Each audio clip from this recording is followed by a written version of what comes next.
নিজের বুকের দুধ বিক্রি করে কোটিপতি হয়েছেন এক মহিলা। নারীর বুকের দুধে রয়েছে এমন সব পুষ্টি উপাদান যা অন্য কোনো প্রাণীর মধ্যে নেই, আর সেই বিশ্বাসকে পুঁজি করে ওই নারী সম্পদের পাহাড় হয়েছেন কোটিপতি।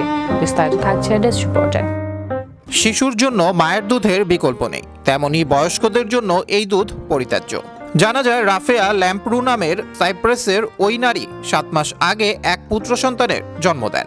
সন্তান হবার পর নিয়মিত বুকের দুধ পান করাচ্ছিলেন তিনি। তবে এটাও লক্ষ্য করেন যে সন্তানকে খাওয়ানোর পরও দুধ যথেষ্ট নষ্ট হচ্ছে, তাই ঠিক করেন বাড়তি দুধ তিনি বিক্রি করবেন।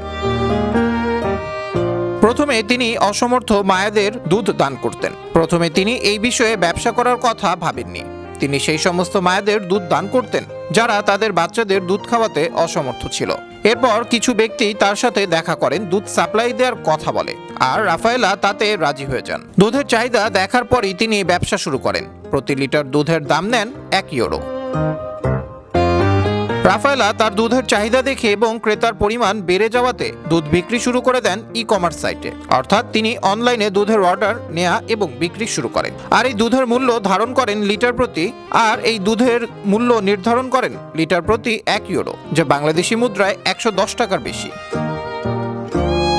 বডি বিল্ডাররাও নিয়মিত পান করে তার দুধ বিক্রি করতে গিয়ে রাফায়েলার হয় অন্য অভিজ্ঞতা। দেখলেন শিশুর মায়েদের চাইতে ব্যায়ামবীরদের দুধের প্রতি আগ্রহ বেশি। শুরুতে পরপর কয়েকজন বডি বিল্ডার তার কাছে বুকের দুধ কেনার জন্য যান। তারাই জানান, পেশি শক্তি বাড়ানোর জন্য বুকের দুধের কার্যকারিতা নাকি সবচেয়ে বেশি। সেই কারণেই নানা রকম রাসায়নিক সম্পূরক খাদ্যের চাইতে বুকের দুধ তাদের বেশি পছন্দ।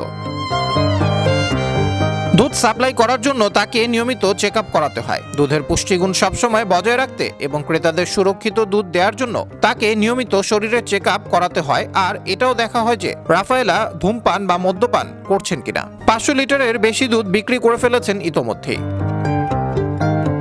আপনি জানলে অবাক হবেন যে রাফায়েলা ইতোমধ্যে 500 লিটারের বেশি দুধ বিক্রি করে ফেলেছে, যার মূল্য প্রায় 4500 পাউন্ডের মতো, অর্থাৎ বাংলাদেশি মুদ্রায় 4 লাখ টাকার বেশি।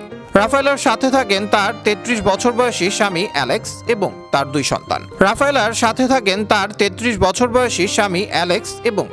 সন্তান। সে জানায়, তার স্বামী বরাবরই তাকে এই কাজে সাপোর্ট করে এসেছে। প্রথমে ফেসবুকে গ্রুপ বানিয়ে রাফায়েলা সেখানে দুধ বিক্রি শুরু করেন। পরে তার দুধের ক্রমবর্ধমান চাহিদা দেখে সে নিজেই একটা ওয়েবসাইট বানিয়ে ফেলেন দুধ বিক্রির জন্য। রাফায়েলা জানায় যে এর ফলে অনেক পুরুষদের সুবিধা হয় নির্দ্বিধায় দুধ অর্ডার করার। তিনি আরো বলেন যে বিভিন্ন সময়ে নানা রকম লোক এ বিষয়ে খারাপ মন্তব্য করে থাকে, তবে তিনি তা এড়িয়ে যান। বিশ্ব বাংলা 24 বিনোদন ডেস্ক।